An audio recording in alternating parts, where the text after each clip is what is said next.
the lower end of the distribution, those that relied on Social Security for the entirety of their income, that would be substantive. I appreciate that. And my Republican colleagues, everyone's talking about a budget reconciliation bill again.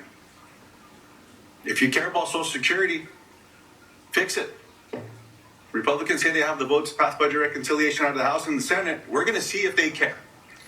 Because these are all about choices. And the first time they missed it, let's see if the second time they get it right and they actually put some money here to fix Social Security. I yield back. Okay, before I go to Senator Whitehouse, let's clarify, why did the One Big Beautiful Bill impact Social Security? Specifically, what in that bill Sure. had that impact? Yeah, it was directly related to the income tax provisions in the bill that affected seniors. So because they were paying less in income tax, more money in their pockets, less of the taxation of Social Security benefit income flowed in as revenue to the trust funds. There was what was termed as no tax on Social Security, correct? That's right. But what really was, we increased the standard deduction for seniors. That's correct. So the impact was, we actually made it easier for seniors to live because we decreased seniors' income taxes. I mean, that's what caused it. Again, I wasn't in favor of it, that provision. I mean, I think we've done an awful lot of transferring from young to old. We held a hearing in finance.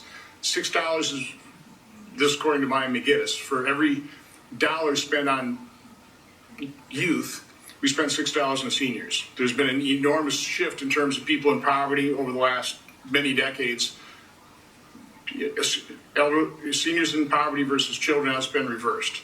So again, we just need to get the facts out there. We'll go to Senator Whitehouse. Thank you very much. There are a few ways to try to resolve Social Security's fiscal dilemma. One would be to either cut benefits or reduce eligibility so less payment goes out. Is that correct? That's correct. That's correct. And it seems that in the episode that I described in my earlier comments, Republicans and Democrats agreed with President Biden during his State of the Union address that that was off the table. So if cutting benefits and reducing eligibility is off the table, that leaves other ways of solving the problem. One would be to borrow a lot of money and use that to shore up Social Security. Anyone have an evaluation of how much money that would take and what that would mean for our national debt? So in CBO's projections to close the shortfall through 2036 over the 10-year budget horizon would be about $2.7 trillion. As by statute, our baseline incorporates a basically federal borrowing to pay benefits as scheduled, and so you would end up back at our baseline. So debt to GDP in 2036 would be about 120%. Yeah, not great. Any of you recommend that stratagem for solving the Social Security problem? No. The CRS will not make any recommendations. No recommendation from me. Similarly, no recommendation from me. So that kind of leaves us with revenue, doesn't it?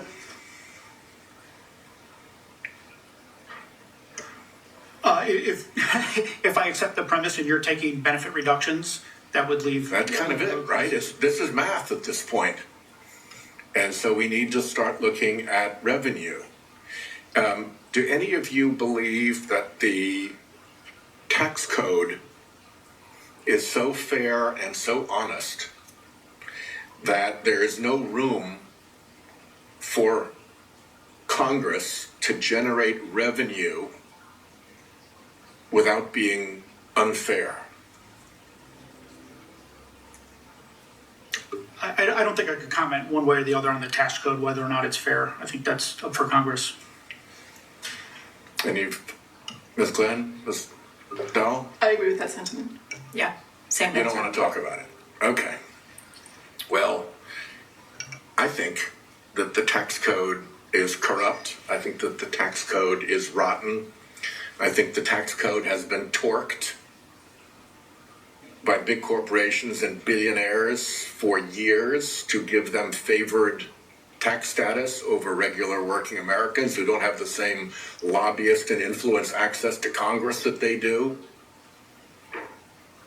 And so in my view, getting the revenue necessary to restore Social Security actually confers a benefit if we get it from the tax code in ways that make the tax code less corrupt, less unfair, and less the product of improper influence by wealthy people who could well afford to pay their taxes but prefer to take the excess money that they get from not paying taxes at the rate of a nurse or a school teacher and deploy that in Congress to be able to push their tax rates down even further. One of the great human examples of selfishness and greed. So we have a chance to actually cure two problems at once, two birds with one stone. Put Social Security for regular Americans on a sound footing and fix some of the rot in our corrupted tax code. So I really look forward to working to get this done, because I think it would be a double big win for the American people if we do this. Thanks very much, Chairman. So Senator Whitehouse, here's bipartisan agreement. I think our tax code is awful. And I would love to work with you to simplify and rationalize it. I think it's the first thing we have to do, simplify and rationalize this. Grotesquely complex, $400 or $500 billion a year to comply with it. So anytime we want to start working on simplifying and rationalizing, I'm happy to. Just real follow up with Dr. Dahl. In the CBO's projection, you've included $2.7 trillion in basically transfer from general revenue to the Social Security benefits. That's correct. And that's within your $24.4 trillion projection of deficits over the next 10 years. That's correct. It's already included in That's there. Again, correct. $24.4 trillion. So Social Security is a little more than 10% of that massive shortfall, which also has to be addressed. Senator Padilla. Thank you, Mr. Chairman. Appreciate Chairman, Acting Chairman, and Ranking Member discussion on this. Sort of recognize what several of my colleagues have recognized already. Part of the context for this conversation is a projected 6 years until insolvency, unless there's some sort of congressional action. Absent congressional action, the forces that we've all acknowledged here is the impact of an aging population and a shrinking workforce. That's what threatens Social Security's solvency. Right? I'm sure there's other minor factors, but those are the key trends here. I just feel a duty and an obligation to recognize we can't talk about the future of the United States labor market without talking, yes, about birth rates, but also about immigrants and their contributions to the workforce, to our economy, and to Social Security. So, Mr. Chairman, I'd like to enter into the record a report from 2024 from the Immigration Policy Institute that shows that without immigrants and their U.S.-born children, so we're talking citizens here as well, the prime working age population would have shrunk by more than 8 million people between 2000 and 2025. Objection. Thank you very much. It also shows that immigrants arriving in the United States are, on average, younger than the native-born population and have a higher rate of labor force participation. And they pay into a system that many will never become eligible to benefit from. So I think that's an important document to have as part of this record in the conversation. Question for Ms. Glenn.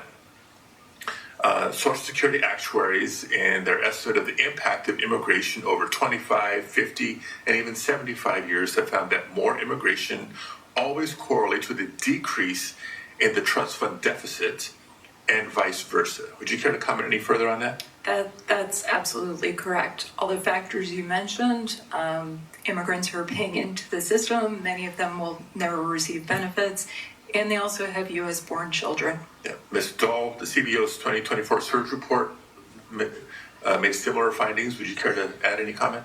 Absolutely. So in that report that you're referring to, we looked at the effect of the surge on the federal, but what we were calling the immigration surge, that increase in immigration that you referenced earlier, on the federal budget, and in particular in terms of Social Security.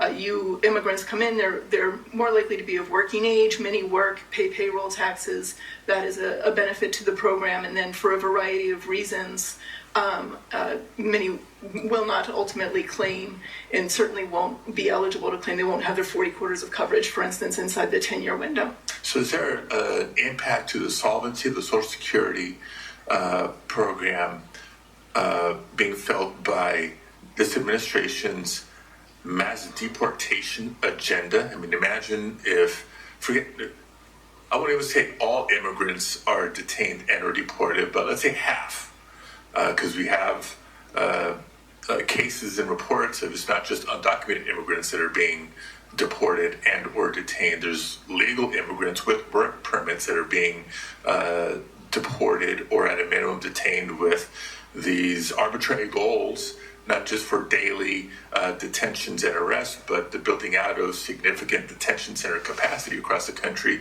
Does that help or hurt our Social Security solvency? It would hurt. We do some sensitivity analysis in the trustees report every year, speaking to the effect of more and less immigration. Okay, thank you very much. And just one other issue that I wanted to raise here for the record of today's hearing, not questions for you all, because I would assume you're not in a position to comment on this, but I think it's important to know, colleagues, that similar to the IRS's legally dubious data sharing agreement, the administration's abuse of Social Security data also threatens Americans' privacy and now also risks disenfranchising eligible voters. We know, we don't suspect, we know, thanks to a lawsuit that revealed the details of this previously undisclosed data sharing agreement, that the Trump administration gave DHS access to sensitive personal data from the Social Security Administration on nearly every United States resident, including full name, Social Security numbers, addresses, birth dates, and more. DHS is now encouraging states to use this data to re-verify the citizenship of voters, something that we're talking about on the floor as part of the SAVE Act conversation. Now, this agreement raised significant legal and policy concerns, but unsurprisingly, it contains alarmingly few safeguards to ensure accuracy and privacy. Now, why is that important? Multiple audits and analyses have shown that the Social Security Administration's citizenship information is outdated and incomplete. These records have never been fully up to date.